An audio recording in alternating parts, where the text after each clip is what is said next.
Alors ça y est, on est en direct. Nous avons nos premiers participants qui commencent à se connecter. Bonjour à tous et bienvenue. Tout le monde commence à se connecter progressivement, donc on va prendre évidemment quelques minutes pour laisser le temps à tout le monde de s'installer, de se connecter, de nous rejoindre.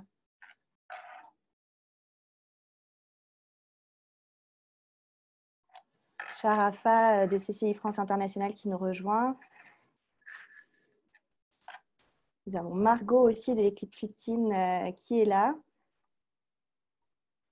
Anne-Rita de la Chambre de commerce du Ghana. Merci à tous de nous rejoindre cet après-midi. Nous sommes vraiment très heureux de vous accueillir donc, dans le cadre du Business Booster Forum organisé par CCI France International et que nous remercions pour l'organisation de ce très bel événement en ligne. Donc voilà, au nom de la Chambre de commerce franco-sud-africaine, on est vraiment ravis de participer à ces 2 jours de rencontres et de webinaires en ligne et particulièrement heureux de participer avec ce webinaire cet après-midi où nous allons donc parler d'innovation en Afrique et comment le design thinking a démontré son efficacité et son agilité sur le continent africain. Donc voilà, on a eu beaucoup d'intérêt pour ce webinaire, plus d'une centaine d'inscriptions. Donc ce que je vous propose, c'est que le temps que tout le monde se connecte et s'inscrive et s'installe, on va vous passer une petite vidéo des jeunes filles du programme AI in Africa, donc intelligence artificielle en Afrique, menée par Fliptine et par la fondation Kgalema Motlanthe, dont on parlera dans quelques instants. I'm Sajna Faima and I'm 15 years old, and this is what AI in Africa means to me. The foundation of AI in Africa program is design thinking and having an open mindset. Let's look at the world through the eyes of the program's alumni. Hello good people, my name is Mobile Mofukeng from AI in Soweto. During this national crisis, we need strong leaders. We need leaders that think outside of the box. We need leaders who are not afraid of change. And without innovation, humanity will never gain access to new technologies to help us advance and prosper. And who knows, you can be one of our best leaders in the world. Just make sure that you are an innovative thinker, you are not afraid of change, and you use your design thinking skills. I know you can. Hi. I'm Tandegam Simanga from AI in Tembisa. During this tough time we're all facing, I hope you guys are working on innovative ideas to change the world and putting those design thinking hats on to more problems that need to be solved. Stay safe during this crisis and love and light to everyone now. I'm Tonga Dilata from AI in Soweto. Since we are currently faced with this pandemic, it is the right time to put our creative minds to work. I'm talking innovative and design thinking. Who knows, we might just come up with solutions to end the social crisis. After all, we are teenagers on a mission.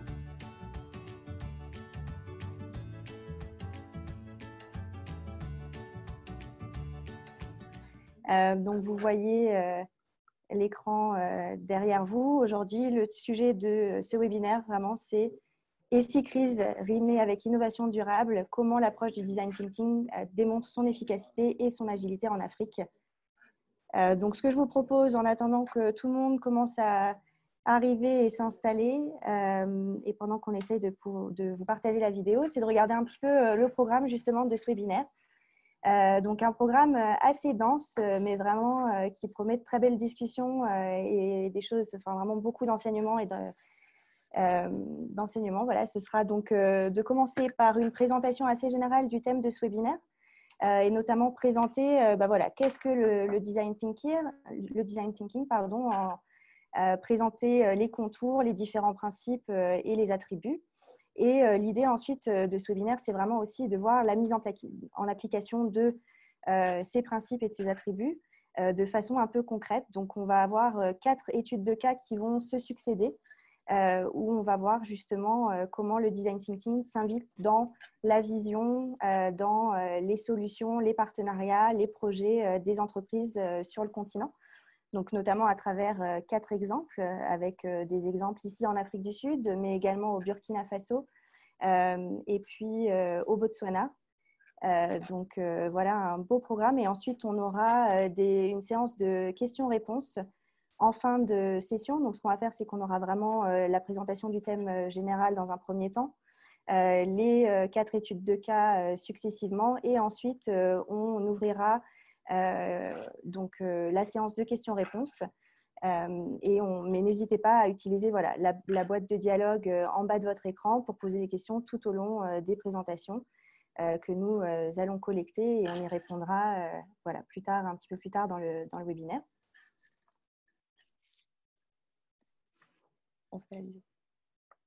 Voilà. Bon, bah, écoutez, je vous propose de commencer. On a déjà pas mal de participants. Il est bientôt, il est 2h05 passé, donc voilà, on va commencer, ça fera arriver les retardataires. Donc voilà, programme assez dense, sans plus attendre, je vais laisser la parole à nos 2 premiers intervenants. Donc Mustapha Zenwini, qui est à la fois cofondateur et directeur général à Fliptin à Johannesburg. Fliptin est un startup studio, un incubateur qui est spécialisé dans le domaine de la tech.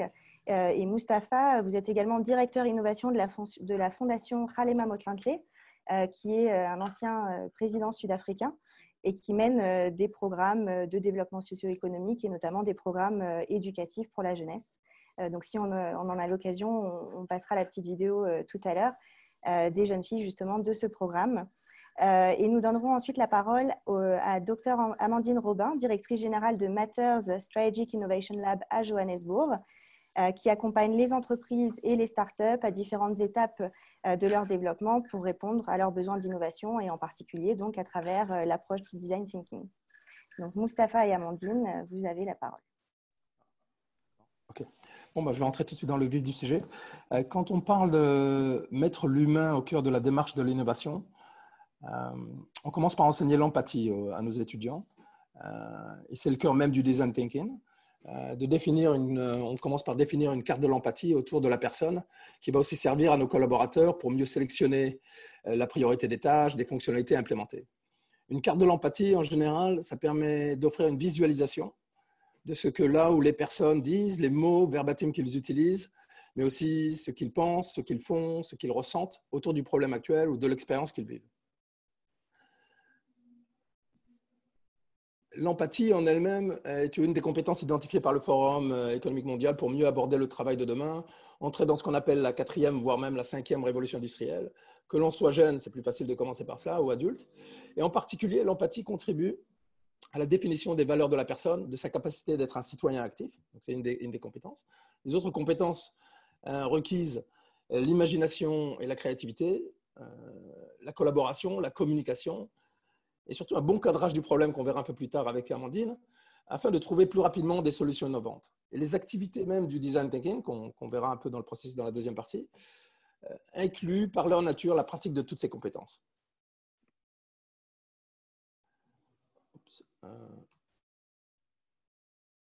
Donc, bien sûr, de notre point de vue, le design thinking devrait être enseigné le plus tôt possible dans les écoles et au sein de l'entreprise. Parfois, ça nécessite une adaptation même de la culture dans toutes les sphères du travail.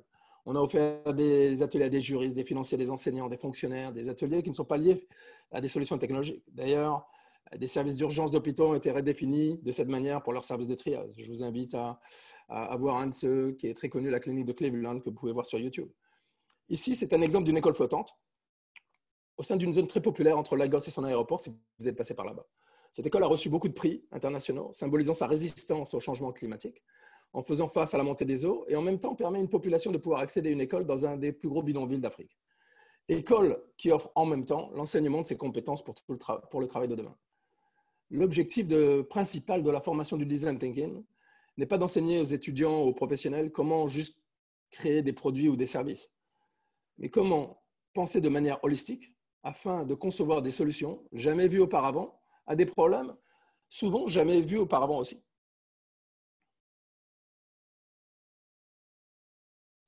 Donc, c'est quoi l'état d'esprit? Quand on parle d'état d'esprit du design thinking, ça correspond à quoi?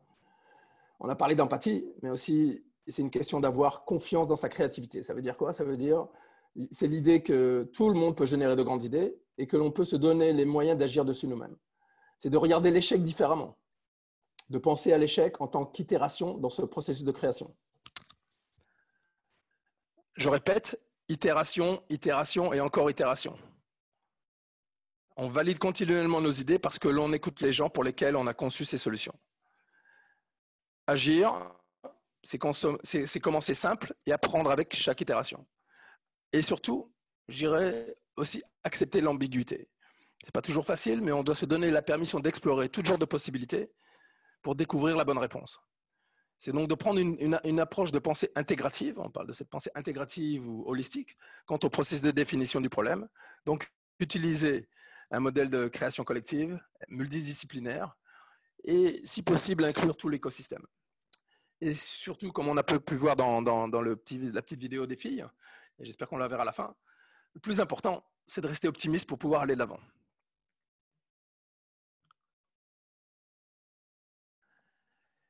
Ça, je voulais juste... voilà. Donc, et maintenant, quand on ramène un peu l'innovation et crise, dans un contexte africain, et pour la plupart de ceux qui sont dans ce call aujourd'hui, on voit un lien de manière continue entre innovation et nécessité. En fait, le design, aujourd'hui, ne connaît pas de solution parfaite, mais seulement une adaptation continue à des environnements en évolution constante. Donc, compte tenu de l'abondance des vies d'infrastructures que l'on connaît, on doit être créatif dans tous les aspects de la vie pour survivre. Voici quelques exemples de nos partenaires qui participent sur notre programme de formation. Ça, c'est un exemple d'une école qui s'appelle Idea Collective, qui est basée à Johannesburg. C'est un Hippo Roller. C'était conçu pour l'Afrique, pour un problème africain, de pouvoir porter 5 fois plus d'eau qu'on porte sur la tête. Mais maintenant, ce même concept est utilisé sur des yachts à Monaco pour transférer de l'eau à bord. C'est une compagnie de design qui est basée à Pretoria, qui a reçu beaucoup de prix, en particulier The Road Built Award, pour ceux qui connaissent. Et donc, c'est des prix très connus en design. Ils ont conçu ce brûleur à paraffine qui s'éteint lorsqu'on le reverse. C'était en réponse à un nombre de personnes tuées dans les incendies chaque année dans les townships en Afrique du Sud. Et ils ont aussi construit Terrestrial, cette compagnie, elle s'appelle. Ils ont également construit ce scanner qui effectue un scan complet du corps en 13 secondes. Parfois, avec les autres scanners de manière partielle, ils vont jusqu'à 45 minutes. Et ce dont cette agence privée est la plus fière, c'est que ce produit a été diffusé, si vous l'avez vu, dans Grey's Anatomy. Donc maintenant, je vais passer la main à Amandine pour aller un peu plus dans le détail du processus et voir après, comme ça, on pourra regarder les principes dans les cas suivants. Merci, Moustapha. Bonjour, donc moi je vais vous parler un peu plus précisément des aspects méthodologiques, parce qu'en fait il y a plein de méthodes pour innover et pour résoudre des challenges, et finalement qu'elles soient inspirées de la créativité ou des sciences, le plus important c'est vraiment d'avoir cet état d'esprit ouvert, très réceptif, d'être curieux, de chercher à comprendre la situation en profondeur, et depuis différents points de vue, depuis idéalement le point de vue de toutes les parties prenantes. Et donc, le design thinking, c'est une méthode de résolution de problèmes qu'en fait, certains d'entre vous font sans doute naturellement, sans le savoir. Mais le fait d'avoir un processus établi, très bien défini, le rend facilement utilisable par tout le monde et du coup, parfait pour le travail en équipe, l'innovation participative, etc. Il y a aussi des mesures très claires en design thinking qui sont la désirabilité, la faisabilité et la viabilité. La désirabilité, justement, s'assurer qu'une solution est désirable, c'est s'assurer que la population qui est au cœur du challenge va vraiment adopter cette solution. Qu'elle soit faisable, donc ça c'est plus évident d'un point de vue technique, c'est nécessaire, et qu'elle soit viable, c'est justement pour garantir une solution durable. Donc répondre à ces 3 aspects en même temps, c'est garantir le succès de la solution. Donc, comme toutes les méthodes de problem solving, de résolution de problèmes, il y a 3 grandes étapes. La première, 3 grandes phases. La première phase, c'est là qu'on cherche à acquérir une compréhension profonde du problème et du contexte, capturer tous les tenants et les aboutissants. Ensuite, on passe à l'exploration. C'est là qu'on ouvre le champ des possibles, qu'on fait émerger des idées en mode recherche de solutions. Et ensuite, une phase d'implémentation où on matérialise ces idées. Donc ça, c'est assez classique, résolution de problèmes en général. Ensuite, en design thinking, il y a 2 grandes spécificités qui font la force du processus. La première, c'est le fait que l'homme soit au cœur de la réflexion. comme Mustapha le disait, avec l'empathie. Et la deuxième, c'est le fait d'être en recherche permanente de feedback. En fait, ça, c'est hyper important parce que c'est donc apprendre de ses erreurs en continu et ajuster en continu. On ne s'arrête jamais d'ajuster. C'est un processus qui est profondément itératif et non pas linéaire comme beaucoup d'approches. On essaye donc proactivement, on est proactif pour impliquer toutes les parties prenantes autant que possible dans le processus. Ça, plusieurs intervenants dans la suite du webinaire vont pouvoir démontrer l'importance de l'intégration du feedback dans leur compagnie. En design thinking aussi, donc après une autre différence, c'est dans chaque phase. Évidemment, ce qui différencie les méthodes, c'est comment on aborde chacune de ces phases. En design thinking, donc on fait au moment de vraiment capturer tous les tenants et les aboutissants du problème, donc l'empathie, c'est une dimension très forte, mais évidemment, ça ne veut pas dire qu'on ne fait pas aussi un peu de recherche autour. Mais ça veut dire qu'on a aussi une boîte à outils très spécifique pour l'empathie, qui permet de vraiment faciliter l'intégration d'intégrer la perception de chacune des parties prenantes. Donc, par exemple, il y a la description de persona, l'empathy map, même mind map. On peut faire des questionnaires aussi. Et quand on a bien ouvert, quand on a bien exploré une autre dimension importante, donc on arrive au cadrage du problème. Donc, en fait, dans toute recherche de solution, trop souvent, on oublie que la fondation de nos recherches, de notre exploration, c'est le problème qu'on se pose. Donc, si on va trop vite pour poser le problème, on a tendance à se tromper. Ensuite, on est déçu par la solution, alors qu'en fait, on a juste considéré un problème trop basique pour vraiment être surpris. Surtout si on reprend, par exemple, le problème habituel, la même question qu'on se pose depuis 20 ans, c'est pas ça qui va nous permettre de vraiment ouvrir sur de nouvelles idées. Donc, c'est hyper important de prendre le temps d'identifier un meilleur problème pour pouvoir apporter une meilleure solution. Et en fait, donc le cadrage du problème, c'est important, mais là aussi, la dimension itérative est hyper importante. C'est-à-dire qu'on cadre et ensuite on recadre, on reformule régulièrement. Au fur et à mesure qu'on apprend sur le problème, donc toujours garder cet état d'esprit ouvert, toujours prêt à se remettre en question, c'est clé. Un autre point très important, c'est d'être capable d'oublier nos convictions quand on définit les objectifs. Donc ça, c'est absolument nécessaire. Quand on a tous des convictions qui sont liées à notre expérience ou notre savoir-faire, notre connaissance du contexte, et ça implique la manière dont on définit nos objectifs. Donc comment éviter d'avoir une opinion sur tout alors qu'on est expert du sujet? Mais ça, c'est une question de discipline et de rigueur. Au moment de poser, de cadrer un problème, il faut faire vraiment la différence entre objectif et faisabilité. Très souvent, on définit le problème d'une manière qui en fait est déjà contrainte par notre perception de la faisabilité. Donc on ne va pas avancer comme ça, on ne va pas ouvrir parce que c'est déjà complètement contraint. Donc en fait, on a un avis préconçu sur ce qu'on va pouvoir faire, donc on n'ouvre pas. Enfin, donc on ne va pas pouvoir explorer plus loin.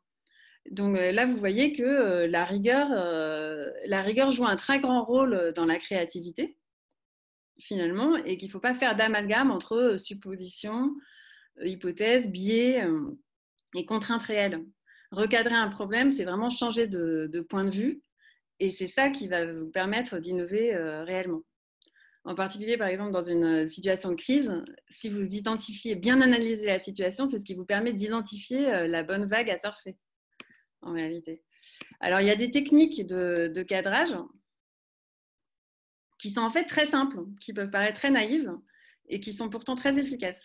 Donc, je vais juste vous parler de quelques-unes. Donc, par exemple, les 5 whys qui est très connu. Donc, demander pourquoi 5 fois de suite. Bon, ça permet d'accéder à la racine du problème, de la question. Après, il y a aussi la technique de l'avocat du diable qui demande une grande flexibilité mentale et un peu de pratique, mais ça permet de vraiment changer la représentation qu'on se fait d'un résultat. Parce que finalement, à y réfléchir, la notion de réussite ou d'échec, c'est pas du tout objectif, c'est une question de point de vue. Et ça permet aussi d'être créatif, d'être challengé sur ces questions-là. Quelles que soient les techniques que vous utilisez, ce qui est important, s'il y a une chose à retenir, c'est de ne pas se précipiter vers la recherche de solutions. Il faut d'abord bien cadrer son problème de manière explicite, sous la forme d'une question, souvent ça aide, de ne pas hésiter à poser des questions naïves, de remettre en question même l'évidence. Toutes les hypothèses que vous avez depuis 5 ans, 10 ans, c'est peut-être le moment de les remettre en question. Même si ça paraît très évident aussi, il ne faut pas confondre problème et solution. Donc, très souvent, la solution est implicite dans le problème qu'on a défini. Donc voilà, ça c'est des conseils. Enfin, donc, s'appliquer cette discipline dans le cadrage du problème, c'est très important pour avancer. Un autre point que je voudrais souligner sur le design thinking, c'est le fait que ça s'applique à tout. Donc, c'est vraiment une méthode très générique. Donc, contrairement à, enfin, si ça s'appelle design thinking, c'est que ça vient initialement de la pensée du designer, mais ça ne veut pas du tout dire qu'on a besoin d'un designer dans l'équipe. Ça s'applique et c'est centré sur l'humain, mais ça ne veut pas dire que ça s'applique uniquement aux problèmes sociaux. En fait, même dans un problème très technique, il y a toujours des hommes en jeu. C'est pas du tout une contrainte. Là, sur ce slide, vous voyez qu'on a, à travers nos formations ou ateliers, en fait, tous les domaines sont représentés. Pour vous donner une idée, il y a environ 20% des problèmes posés qui concernent l'éducation, 17% la sécurité, 15% la santé. Donc, ça balaye vraiment un large champ et de secteurs, enfin tout secteur. Et dans la vidéo d'introduction qu'on n'a pas réussi à bien entendre, donc sur AI in Africa, donc c'est une initiative lancée sur des lycéennes dans des townships où on couple le design thinking avec l'intelligence artificielle. Et on a souvent été bluffé par les solutions apportées. C'est une méthode qui s'adapte en fait aussi bien aux jeunes qu'aux adultes. Il n'y a aucun prérequis. C'est en fait finalement très facile d'accès et avec des résultats très efficaces. Attendez. Hop. Ah oui, voilà. Pardon. Voilà, merci. Merci beaucoup Moustapha Zawini et Amandine Robin donc, oui, pour effectivement nous présenter l'approche du design thinking en plus de détails et donc ses différentes composantes, ses différentes dimensions, mais aussi vraiment voilà, l'état d'esprit qu'est le design thinking et les différentes phases et techniques du processus. Un grand merci voilà, pour ces enseignements et ces éclaircissements. Donc effectivement, l'idée de ce webinaire, c'est de parler du design thinking, de mieux comprendre cette approche, cette démarche, mais aussi de voir comment est-ce que cette approche s'applique déjà dans différents cas au sein des entreprises sur le continent africain. Donc, on va donner quelques exemples cet après-midi sur l'efficacité et les succès du design thinking en Afrique. Alors, Moustapha, vous en avez déjà nommé quelques-uns dans votre présentation et on va approfondir un petit peu ce sujet-là en donnant donc la parole à 4 entreprises et organisations pour voir comment le design thinking s'invite dans la vision de l'entreprise, la culture parfois de l'entreprise, souvent même, les différents partenariats, les projets, les solutions et l'innovation d'entreprises sur le continent. Donc, je vous propose tout de suite de commencer par donc notre première étude de cas et pour cela, on va aller au Burkina Faso et on va commencer par le témoignage du professeur Zakaria Thiemtoré, fondateur et président de l'Institut supérieur de sécurité humaine au Burkina Faso, ancien ministre de l'alphabétisation au Burkina Faso. Merci infiniment professeur Zakaria Thiemtoré de nous faire l'honneur de votre présence pour ce webinaire aujourd'hui. Donc, professeur Thiemtoré, vous avez créé il y a 6 ans cet institut de sécurité humaine dont la devise est l'être humain d'abord et qui est l'une des premières organisations en Afrique spécialisées dans ce secteur. Je vais vous laisser nous en dire un peu plus. Merci Mélanie pour cette introduction et je voudrais dire que c'est un plaisir pour moi de participer à ce webinaire. Alors en guise d'introduction, permettez-moi de dire en quelques mots qui sommes-nous. Vous l'avez dit tantôt, l'Institut a été créé il y a 6 ans. Alors je ne vois pas les slides de défiler. Alors, j'essaye à nouveau. Ça y est, très bien. Alors, nous avons été créés il y a 6 ans avec d'autres personnes. Nous avons pris cette décision de créer cette structure en réponse à un problème. C'est celui de la désespérance, une désespérance très perceptible dans nos sociétés. En réponse également à un risque, c'est celui de la généralisation de cette désespérance. Les populations, dans leur grande majorité, étant à la quête d'autres réponses, d'autres modes de gouvernance. Et nous avons pensé à l'époque que la seule réponse qui nous semblait être à la fois évidente, mais la plus pertinente, c'était de replacer l'humain au cœur de notre réflexion prospective et de notre action pour être en mesure d'apporter des éléments de réponse qui correspondent à leurs attentes et aux aspirations profondes des populations. La crise liée au coronavirus est venue un peu nous donner raison, parce que cette crise a rappelé un peu la faiblesse humaine et la vulnérabilité. Cette vulnérabilité à la fois dans les sociétés africaines, mais on a vu un peu partout dans le monde. Alors, première réaction, c'était de mobiliser nos équipes pour que nous puissions utiliser les outils que nous avons, notamment en résolution de problèmes complexes, donc les outils design thinking, Arba Palabre, pour tout de suite penser des éléments de mitigation face à cette crise et des éléments de mitigation qui ne heurtent pas, qui ne viennent pas, on va dire, aggraver le problème. Et nous avons fait des propositions avec la publication de rapports.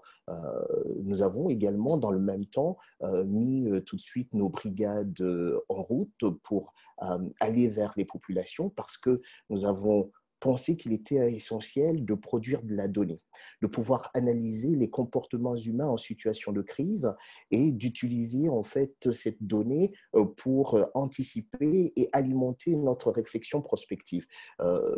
C'est une des illustrations des séances de débriefing avec les jeunes de la brigade qui sont allés rencontrer ces populations et qui ont travaillé avec elles pour bien comprendre ce qui était à la fois leur lecture de la situation, de la crise, et ce qu'elles attendaient comme élément de réponse. Slide suivante. Devant une situation de crise, pour nous, la réponse est très claire. Il faut procéder par l'innovation, il faut donner aux acteurs la possibilité de créer eux-mêmes leurs solutions. On n'a pas d'autre choix que de sortir des sentiers battus en situation de crise. D'autant plus que la crise peut être liée à une situation totalement inattendue, un problème que personne ne pensait vivre. Et à ce moment-là, il faut faire confiance au génie créateur des acteurs. Et sinon, les conséquences peuvent être désastreuses. Alors, je voudrais vous donner quelques exemples concrets que nous avons observés en tant que centre de recherche et d'innovation. C'est les réactions populaires face aux décisions qui ont été prises dans le cadre de la lutte contre la propagation du virus. Il a été décidé à Ouagadougou, par exemple, la fermeture des marchés. Quand on sait ce que représentent les marchés pour les populations, effectivement, une telle solution a posé des problèmes. Au bout de quelques semaines, les populations ont manifesté et ont réclamé et obtenu la réouverture des marchés. C'est pareil pour les lieux de culte, où après quelques semaines, on a vu apparaître ça et là des contestations et les personnes ont souhaité en fait être responsabilisées et apporter elles-mêmes des réponses et pouvoir reprendre leur culte normalement. Et là encore, une fois de plus, on a observé une ouverture des lieux de culte. Alors, le dernier exemple, c'est la fermeture des écoles. Là, c'est encore plus plus grave parce que les conséquences, on va les vivre pas simplement aujourd'hui, mais on les vivra aussi demain, notamment pour ceux qui sont en milieu rural et pour qui l'école est un espace essentiel de vie, de rencontre, d'apprentissage, et du jour au lendemain privé d'école. Et les solutions pour accompagner en fait cette décision sont assez faibles. Parce qu'en milieu rural, on a vu que beaucoup sont restés en dehors de tout moyen d'apprentissage. Ce qui me permet d'aller vers la diapo suivante et dire que pour nous, il est clair qu'en période de crise, il faut accentuer l'innovation, et c'est pour cela que notre ambition est de continuer à créer les outils au niveau de l'Institut supérieur de sécurité humaine pour avoir en fait des éléments que l'on peut utiliser. Nous parlons beaucoup d'innovation sociale parce que nous pensons que c'est essentiel, et l'un de nos projets à court terme, c'est la création de cette chaire qui sera consacrée à l'innovation sociale et à la sécurité humaine en Afrique francophone. La slide suivante, je pense que nous acheminons vers la conclusion. Voilà. C'est pour dire que l'innovation durable en Afrique passe par cette compréhension de l'humain dans son contexte. Si on fait abstraction de cela, on passerait à côté de l'essentiel. Ensuite, il y a cette intégration de la connaissance dans les programmes de formation, parce que lorsque nous allons à la rencontre des populations et que nous créons de la connaissance, c'est pour ensuite les injecter dans nos programmes de formation pour que nous parvenons à constituer une masse critique d'acteurs du changement qui vont prendre en main et en charge la construction de l'avenir souhaitable, de l'avenir qui, pour eux, est l'objectif, en fait, à poursuivre et à construire.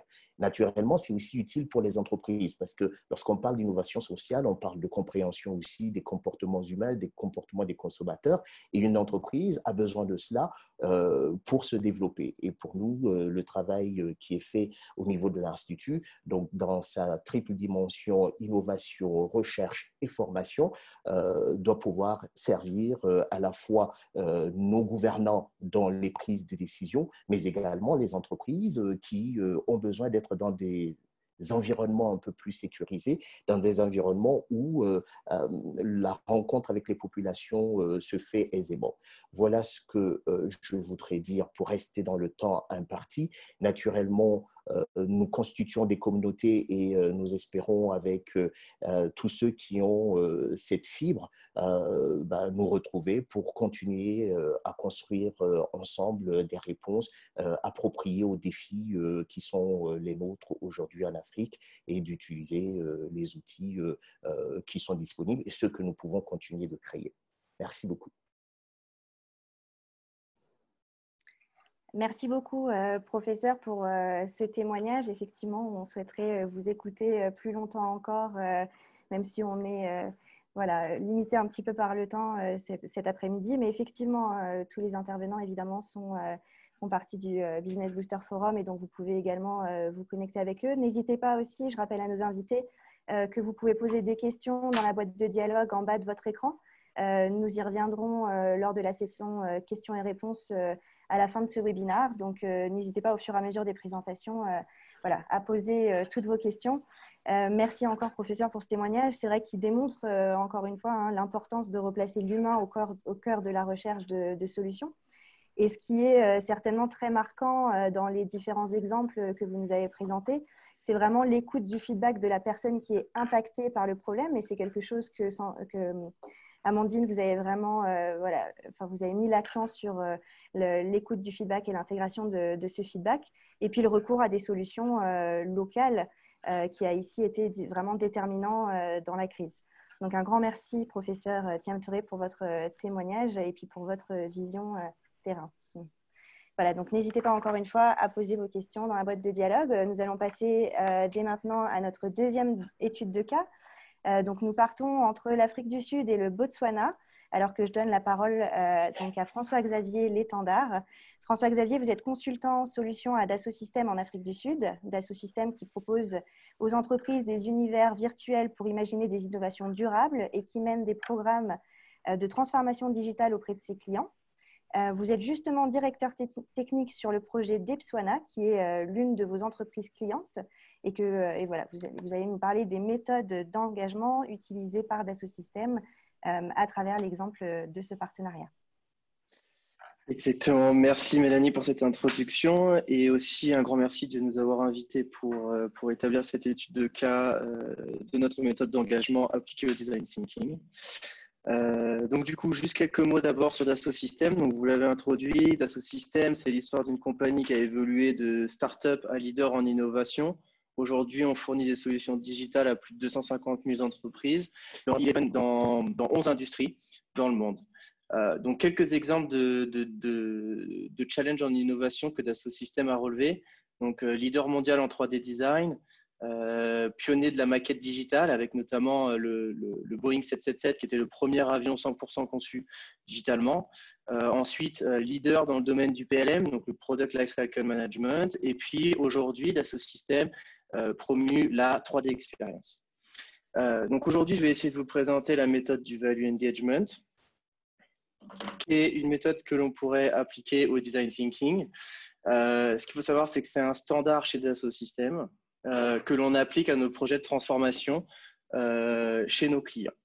Donc, cette méthode, elle vient supporter une volonté de changement et d'innovation, ainsi que l'évolution des différents business models que l'on peut retrouver aujourd'hui dans les industries.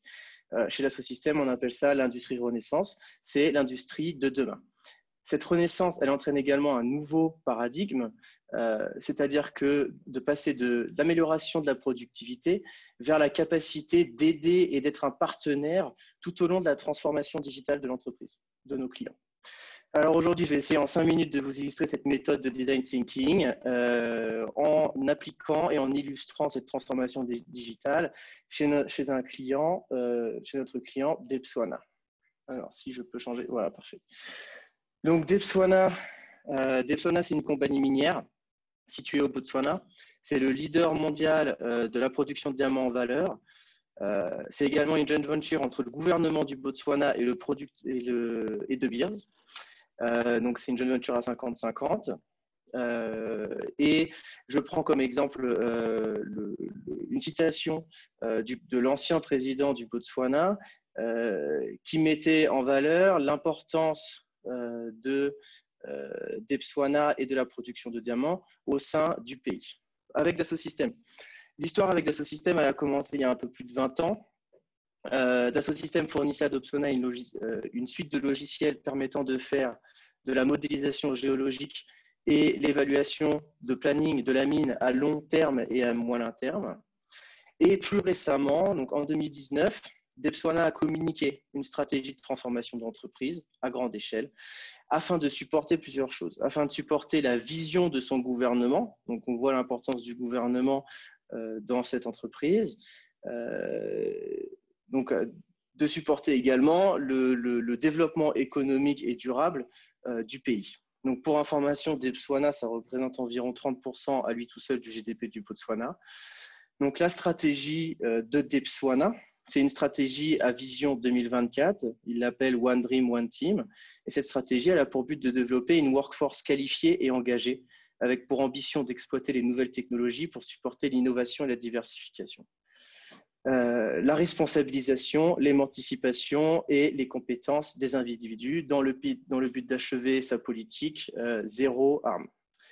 Donc Debswana, ils ont donc lancé un projet de transformation technologique et culturelle. Les grandes valeurs autour de ce projet sont la collaboration, construire des contrats de partenariat, de shape the future. Et pour ce faire, Debswana a fait plusieurs partenariats pour supporter cette stratégie, dont Dassault Systèmes fait partie. Donc ce que nous avons mis en place, donc Dassault Systèmes fournit sur le côté gauche la 3D Experience, donc ça c'est le compas que vous voyez à gauche, comme un moteur pour supporter ce programme de transformation d'entreprise. Et ensuite, on associe un programme de transformation, donc c'est la méthode de Value Engagement, avec au cœur l'humain, les processus, la technologie et l'information. La technologie est souvent un catalyseur, L'information peut être l'information au niveau des données qui sont gérées par les systèmes d'information, mais également des flux d'informations qui sont partagés entre les différents départements de l'organisation ou des différentes personnes à l'extérieur. Donc, en quoi ça consiste? Les différentes phases. Donc, Amandine a présenté des méthodologies itératives. Donc, celle-ci est également itérative avec plusieurs grosses phases. Donc, la première, c'est le value assessment. Donc, ici, on essaie de comprendre l'écosystème du client. Pourquoi est-ce qu'il a besoin de se transformer? Quelles sont ses motivations qui peuvent être internes ou externes et qui pourraient le pousser à agir?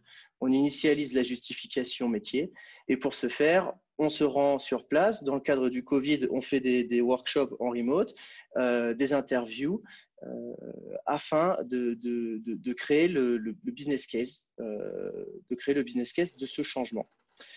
La deuxième définition, la deuxième phase, c'est le value definition. Donc là, on commence à imaginer et à construire la solution avec le client.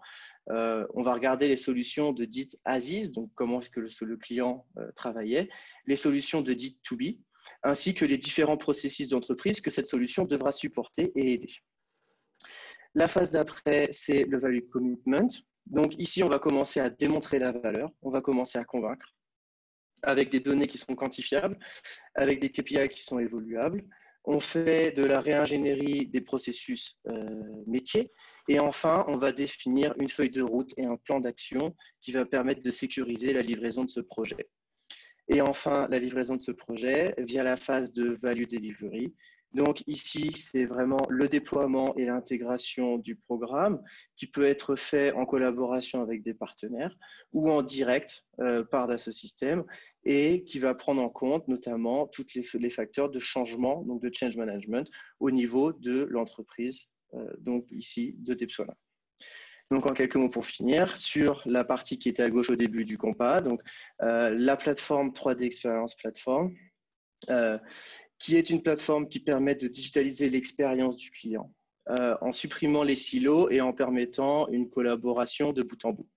Depuis l'idéation, la création, la simulation et dans le cas de Depsona jusqu'à la fermeture et le décommissionnement de ces mines, dans le respect de la nature afin de permettre une harmonisation entre le produit qui est la mine, la nature et la vie qui est au centre de l'humain. Et pour ce faire, on utilise des facteurs qui sont le digitally connected, le model-based engineering. Bien entendu, cet environnement sera data-driven, donc au centre de la donnée, avec une plateforme qui permet de mettre en relation le virtuel et le réel au centre de la collaboration. Voilà pour une illustration rapide et je vous remercie. Merci beaucoup François-Xavier pour ces éléments de contexte.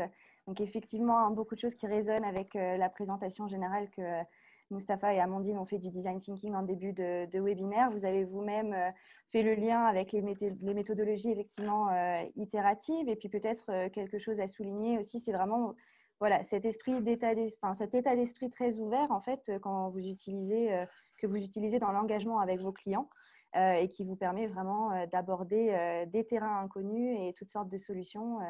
Donc, encore une fois, un exemple vraiment très intéressant d'application de techniques et puis de principes du design thinking au sein d'une entreprise. Merci beaucoup, François-Xavier. Donc, je rappelle encore une fois à nos invités, n'hésitez pas à utiliser la boîte de dialogue en bas de votre écran pour poser toutes vos questions auxquelles nous reviendrons après les différentes études de cas lors de ce webinaire. Donc, nous allons passer maintenant à notre troisième étude de cas. Donc, nous revenons cette fois-ci en Afrique du Sud avec Cédric Serre, directeur marketing pour l'Afrique australe à Bureau Veritas, ancien directeur de la Chambre franco-sud-africaine, je tiens également à le souligner. Bureau Veritas est un leader mondial et une référence des services d'essai, d'inspection et de certification. Et en Afrique du Sud, la crise a effectivement rimé avec innovation pour Bureau Veritas. Et donc, Cédric, je vous laisse nous en dire un peu plus. Merci Mélanie. Bonjour à tous. Donc, la situation cette année avec la pandémie, la crise, nous a poussé, nous a incité à devoir innover. Donc là, je vais vous parler d'un exemple qui est l'inspection à distance, le remote inspection, qui est un des services sur lequel on avait travaillé déjà depuis plusieurs années, mais qui, avec la situation actuelle, nous a obligés à devoir changer. Et c'était en fait là le vrai cœur de l'innovation, comme on avait vu jusqu'à maintenant, mais c'est aussi la culture du changement. Et ça, c'est un point qui est important, que ce soit dans les sociétés ou que ce soit aussi vis-à-vis des clients. Donc, Bureau Veritas est une société qui a déjà maintenant plus de 190 ans, qui a une vraie culture, qui a des méthodes de fonctionnement. Et nos clients aussi avaient des manières de fonctionner. Et le changement est toujours un peu difficile. Il faut l'accompagner et s'adapter. Donc, on a exploré et voir comment on pouvait créer de la valeur avec nos clients, faciliter le travail, enlever les barrières. Et comme on a dit aussi, donc il fallait cadrer le problème pour être sûr qu'on apportait la bonne réponse à la question. Donc, vous voyez sur la prochaine slide. Donc la réponse que l'on a eue ici, c'était donc l'inspection à distance. Ce qui veut dire en fin de compte, c'est qu'au lieu d'envoyer un inspecteur sur le terrain, on a été capable avec des outils digitaux d'aller inspecter des produits de nos clients sur le terrain sans avoir à se déplacer. Peut-être pour remettre un peu dans le contexte, c'est qu'en Afrique du Sud, pendant la première partie du confinement, il était interdit de bouger, et pourtant il fallait quand même qu'on continue à accompagner nos clients. Et ça a été une approche.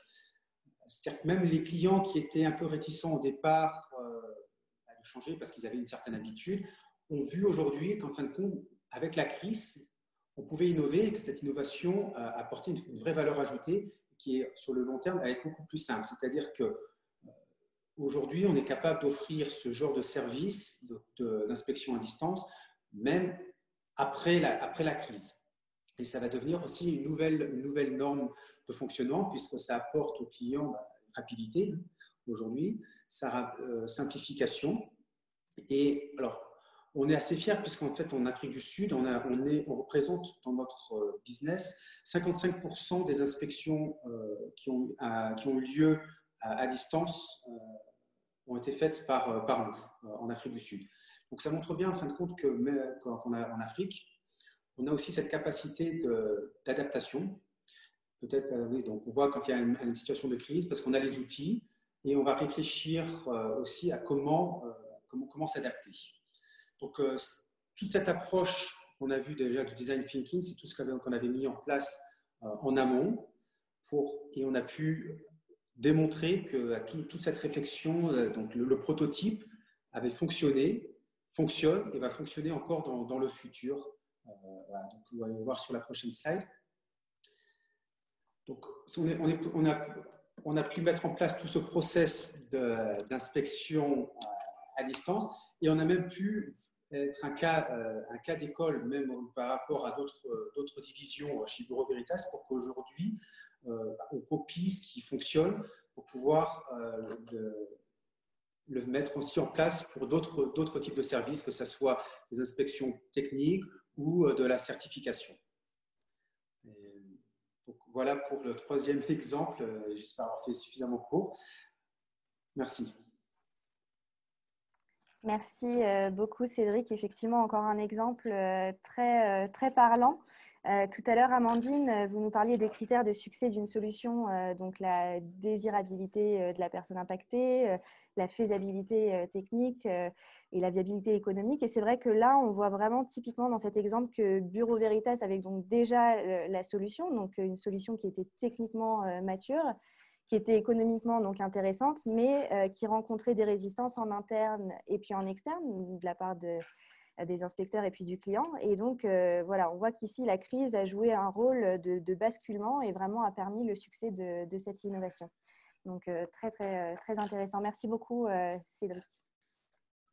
Voilà, et donc nous nous dirigeons vers notre dernière étude de cas. Donc pour finir, je vous propose de nous entretenir avec Thibaut Dardan, directeur de magasin Leroy Merlin à Johannesburg. Donc, le roi Merlin est arrivé assez récemment en Afrique du Sud. Et Thibaut, vous allez nous parler un petit peu de l'aventure de le roi Merlin ici en Afrique du Sud et puis l'évolution voilà, des différents magasins et la culture de l'entreprise. Merci beaucoup, Mélanie. On va parler un peu de bricolage parce qu'on sort du confinement ou on est encore en confinement. Donc, c'est un sujet qui parle à tout le monde. Pour beaucoup de gens qui sont restés chez eux, ça a été une première préoccupation de se rendre compte qu'il y avait plein de choses à faire chez soi. Et donc, je remercie tous les clients potentiels. Le roi Merlin, c'est une entreprise qui fait partie du groupe ADO, qui est le 3e opérateur mondial en termes de bricolage dans le monde, mais qui en Afrique du Sud est une start-up, de par le fait que je vais vous laisser changer les diapos parce que Mélanie, je vais vous laisser changer les diapos. Tu peux passer sur la suivante. On prend le contrôle. Ok. Tu peux passer sur la suivante. Ok. Finalement, le roi Merlin en Afrique du Sud, c'est une start-up. On a beau être un gros mammouth international, chaque entreprise par elle-même a une adaptation locale très forte et une grande autonomie, ce qui fait déjà partie de notre culture du démarrage. Et encore plus en Afrique du Sud. On est une entreprise qui est née il y a 4 ans en Afrique du Sud et on est arrivé à 20 personnes de l'étranger, de plusieurs pays, de plusieurs cultures. Et on s'est focusé sur la création d'une entreprise adaptée à l'Afrique du Sud autour du bricolage avec beaucoup de recherches, beaucoup d'analyses. On a visité 500 maisons à Johannesburg, que ce soit dans les townships, que dans n'importe quel quartier de Johannesburg pour comprendre comment les Sud-Africains habitaient. Et en fait, on est une entreprise qui est basée sur design thinking et une entreprise qui est très test and learn. Et ce qui fait aujourd'hui notre développement et notre force à nous développer, permettre à chacun de pouvoir apporter sa pierre à l'édifice et d'accélérer sans une chaîne de validation ou une chaîne de commandement qui soit trop longue et qui bloque le processus d'amélioration. Pour résumer, on est en 2020, on ouvre notre premier magasin il y a 2 ans après 2 ans d'analyse, de construction, et on va ouvrir notre 4e magasin en début d'année 2020 avec une entreprise qui est, on peut changer de diapo si tu veux, avec une entreprise en fait qui a été créée sur un modèle d'entreprise plateforme orienté sur notre écosystème, à savoir nos clients, comme j'en parlais, nos fournisseurs, mais aussi des partenariats. On n'a pas envie d'aller développer des choses quand il y a des gens qui le font très bien en Afrique du Sud et beaucoup mieux que nous, afin de gagner du temps et d'être plus efficace. Je peux vous donner un grand sujet sur le bricolage et l'installation. Eh bien, on a trouvé une start-up il y a 4 ans avec qui on a créé un partenariat qu'on a financé aussi pour développer un service d'installation qui est indépendant de Leroy Merlin, mais qui nous permet d'assurer un service complet pour nos clients. On l'a créé autour de 5 grands sujets qui sont une entreprise complètement omnicanale. Et donc, on est une entreprise digitale et née digitale, pas seulement physique, on peut dire figital, à la fois physique et digital depuis le démarrage à travers notre communication sur les réseaux sociaux, à travers la création de notre site Internet. Je reviendrai sur le digital à la fin de mon intervention. Organisé autour de marchés pour éviter les silos, on en parlait avec François-Xavier. La création du produit jusqu'à sa mise en place sur le linéaire, c'est une seule personne qui gère la communication, la supply chain, les achats, et ce qui nous permet de prendre des décisions beaucoup plus rapides et de ne pas être gangrénés par différents silos qui peuvent être le marketing, la com, la supply, où tous les gens ne sont pas forcément d'accord sur le sujet et qui prennent beaucoup plus de temps à avoir une décision commune. Plateforme, j'en ai déjà parlé et je voulais insister sur 2 sujets qui sont aussi agiles que possible et le moins hiérarchique que possible. Je vais commencer sur la slide suivante sur le moins hiérarchique que possible. Et en fait, c'est la philosophie qu'on a développée depuis le démarrage et j'ai envie de résumer ça en fuck the rules. Alors, pour les francophones qui ne parlent pas du tout anglais, j'imagine que vous comprenez quand même cette phrase. Fuck the rules, but avec responsabilité. Et l'idée, c'est il n'y a pas de limite. Prenez des décisions, prenez des initiatives, travaillez avec autonomie et à la limite, prenez une décision. Et je l'ai mis en dessous, une de mes décisions égale bordel au carré. Vous voulez prendre une décision et aller jusqu'au bout. Et Mustapha parlait de l'itération et de l'amélioration. Il faut apprendre à avoir des échecs pour améliorer les choses. Et en fait, si on ne fait rien parce qu'on attend, on ne progressera jamais. Le fait d'essayer, à la limite, soit est une source d'apprentissage, soit une source de succès beaucoup plus rapide. Le deuxième sujet, c'est à travers notre recrutement qui est basé uniquement sur j'ai envie de dire, pas des compétences, mais plutôt sur du comportement. On a recherché vraiment les gens sur qui ils sont, est-ce qu'ils aiment les gens et comment ils sont capables de prendre de l'autonomie et de prendre des initiatives.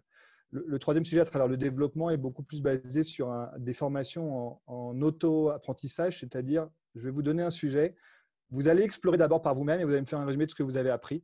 Et après, on développera le sujet ensemble, ce qui permet en fait, un taux de rétention de l'information qui est beaucoup plus important, avec des équipes qui sont beaucoup mieux formées parce qu'elles ont fait les recherches par elles-mêmes, et ce qui pousse aussi à la prise d'initiative dans le futur sur le développement du business. Le dernier sujet, c'est sur la promotion, et ça c'est international, la promotion interne. On essaye de prendre des gens et de les former et de les faire évoluer pour prendre le relais, avec une grosse notion de feedback, que ce soit dans nos entretiens annuels ou tout au long de l'année. Et chaque collaborateur doit demander des feedbacks à ses collègues pour l'aider à avoir un autre regard sur lui-même et l'aider à s'améliorer. Et Mustapha en parlait aussi au démarrage. Autour du leadership model, c'est-à-dire qu'on veut vraiment avoir 100 000 leaders dans le monde. Et l'idée, c'est d'avoir des gens authentiques, ouverts, interdépendants et impactants. Et c'est là-dessus qu'on porte beaucoup de notre développement. On parlait d'agilité sur le slide suivant. Un exemple très rapide,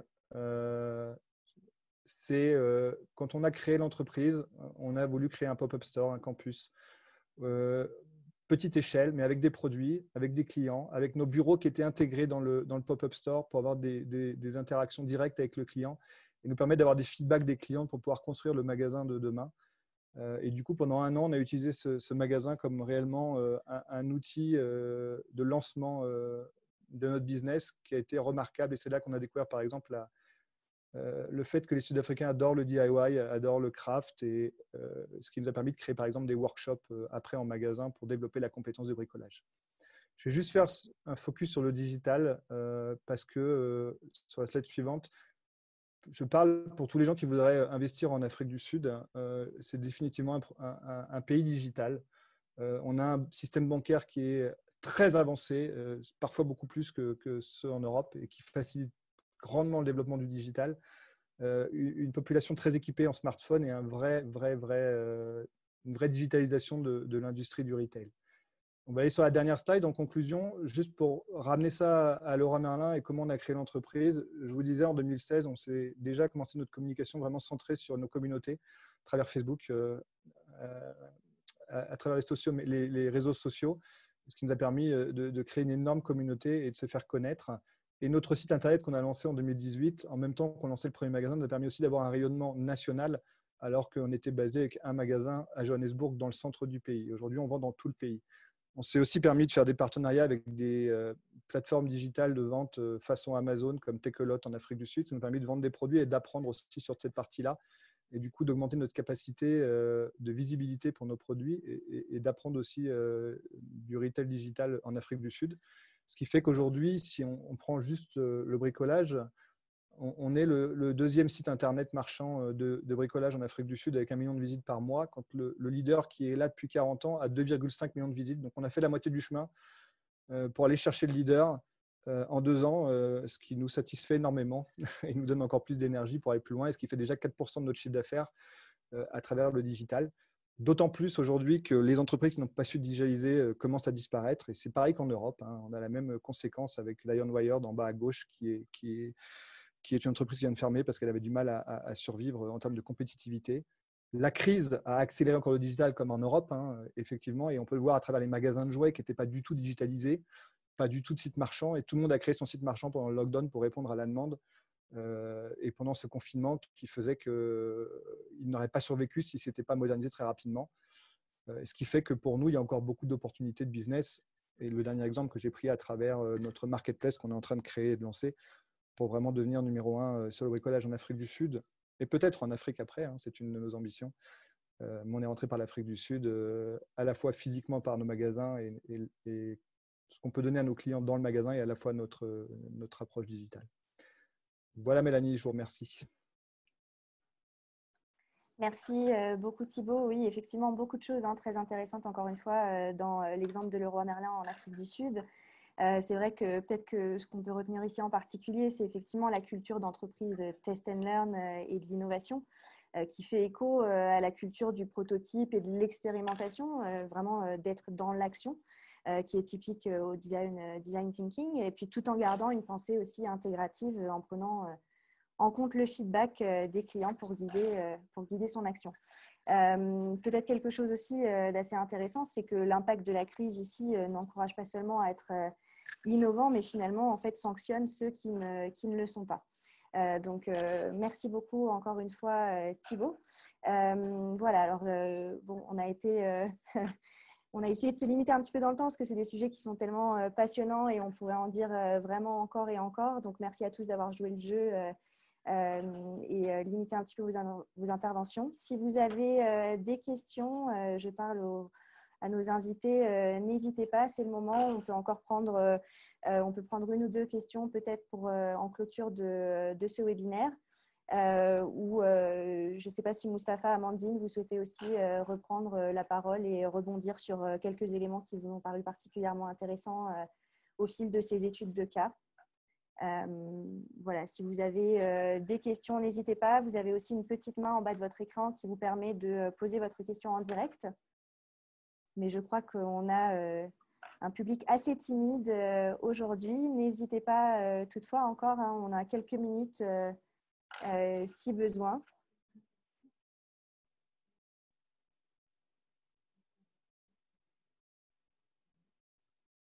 Bon, pas de questions. Alors, a priori, écoutez, on va clôturer cette session très, très intéressante sur l'innovation donc en Afrique à travers l'approche du design thinking. Donc, je voudrais vraiment dire un grand merci à tous les participants de nous avoir rejoints pour ce webinaire cet après-midi. Merci également à tous nos intervenants pour avoir expliqué les différents contextes de leurs entreprises et nous avoir donné des illustrations très concrètes en termes de design thinking. N'hésitez pas à prendre contact avec les différents intervenants, avec la Chambre de commerce franco-sud-africaine également. Voilà, on est tous inscrits dans le cadre du Business Booster Forum. Donc, on sera très heureux d'échanger et de discuter plus en profondeur sur ces différents sujets. Voilà, si vous êtes intéressé par le marché africain ou le marché de l'Afrique du Sud en particulier, toute l'équipe de la Chambre de commerce franco-sud-africaine est disponible. Et puis, en clôture, je voudrais effectivement vraiment dire un grand merci au CCI France Internationale pour l'organisation de ce forum, donc sur ces 2 jours, avec toutes ces rencontres en ligne, ces webinaires. Plus de 40 webinaires sur 2 jours, donc n'hésitez pas non plus à regarder l'agenda pour vous inscrire à d'autres sessions qui pourraient vous intéresser. Vraiment un très très bel événement et on vous remercie infiniment pour l'opportunité de participer avec ce webinaire cet après-midi. Merci à tous.